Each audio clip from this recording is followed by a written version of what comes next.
membahas sebuah jurnal tentang wacana hak asasi manusia dalam filsafat pendidikan Islam dan Barat yang disusun oleh Latifatul Iza.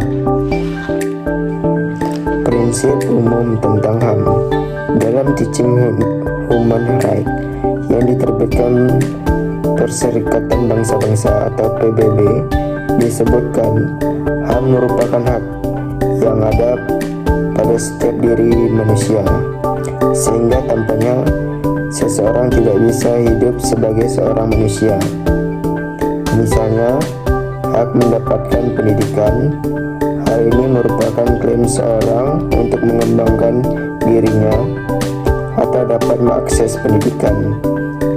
Akhirnya, tanpa adanya hak ini, eksistensi seseorang yang berpendidikan tidak diakui.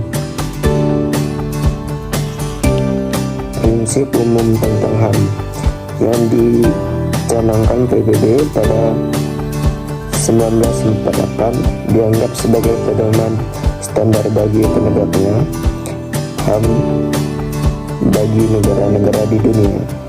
Disebut dengan Universal Declaration of Human Rights atau UDHR.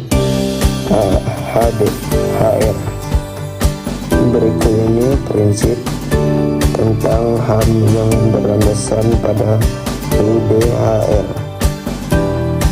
Yang pertama ada equality, yaitu hak setara yang memiliki oleh setiap orang atau hak yang diperlakukan sama. Yang kedua ada non-discrimination, artinya jika semua orang dianggap setara maka tidak ada diskriminasi. Jadi diskriminasi merupakan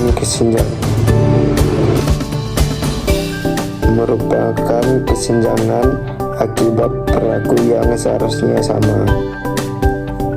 Yang ketiga ada interdependence, jadi apapun yang terjadi seseorang tetap akan disebut sebagai manusia dan memiliki hak asasi sebagai manusia.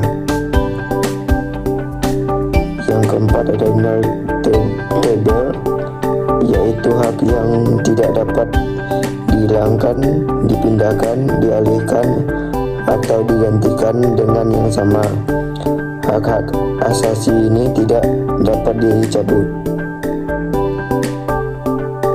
Yang kelima ada indivisibility, prinsip bahwa hak asasi tidak dapat dibagi, yaitu melekat pada diri manusia seperti hak sipil, politik, sosial, budaya, ekonomi yang jika adanya pengabaian satu hak yang akan berdampak pada hak asasi lainnya.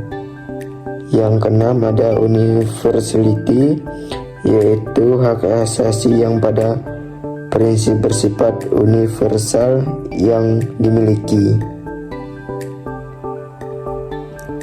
oleh setiap seseorang, baik itu orang kulit putih, hitam, ataupun coklat. Jadi meskipun jenis kelamin, bahasa, budaya, dan bangsanya berbeda, setiap orang tetap memiliki hak tersebut. Ketujuh, human dignity. Prinsip ini menegaskan bahwa dalam hidup setiap orang harusnya menghormati hak orang lain dan menghargai martabat sesamanya. Konsep HAM dalam pendidikan Barat dan Islam. Perumusan HAM dalam Islam didasari Al-Quran dan Sunnah Nabi. Perihal ini, Gus Nur menyebutkan 14 hak asasi yang disebut di dalam Al-Quran. Yang pertama, hak untuk hidup. Yang kedua, hak memperoleh keadilan. Yang ketiga, hak untuk mendapat perilaku yang sama.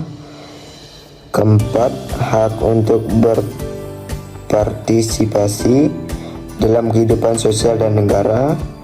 Yang kelima, hak untuk menolak sesuatu yang melanggar hukum. Yang keenam, hak untuk memperoleh kemerdekaan.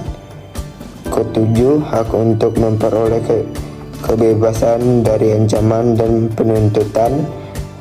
8. Hak untuk berbicara. 9. Hak atas perlindungan terhadap penuntutan. 10. Hak memperoleh ketenangan pribadi. 11. Hak ekonomi termasuk hak mendapat upah yang layak.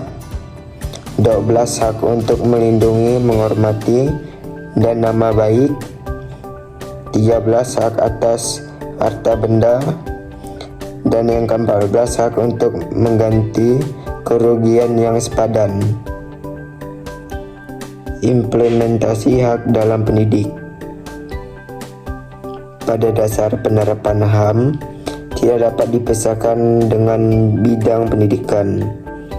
Pendidikan merupakan proses pembentukan manusia dan nilai-nilai kemanusiaan. Oleh karena itu, semua manusia di muka bumi berhak mendapatkan proses tersebut tanpa membeda-bedakan latar belakangnya.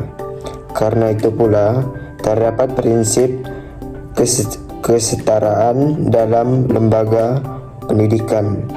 Baik pendidikan maupun pendidikan memiliki hak yang sama dalam hal ilmu. Selain itu, hak untuk memperoleh pendidik setiap warga negara juga dijamin dalam konstitusi Undang-Undang pada 1945 pasal 31 sebagai berikut.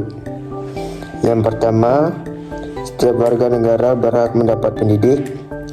Yang kedua, setiap warga negara wajib mengikuti pendidik dasar dan pemerintah wajib membiayainya.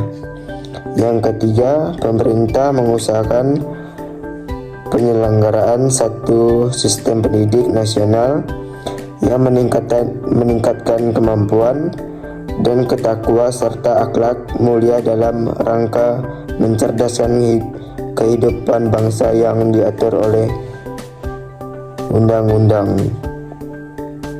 Yang keempat, negara memprioritaskan anggaran pendidik sekurang-kurangnya 20% dari anggaran pendapat dan belanja negara.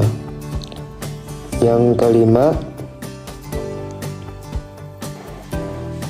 juga anggaran pendapat dan belanja daerah untuk memenuhi kebutuhan penyelenggaraan pendidik nasional.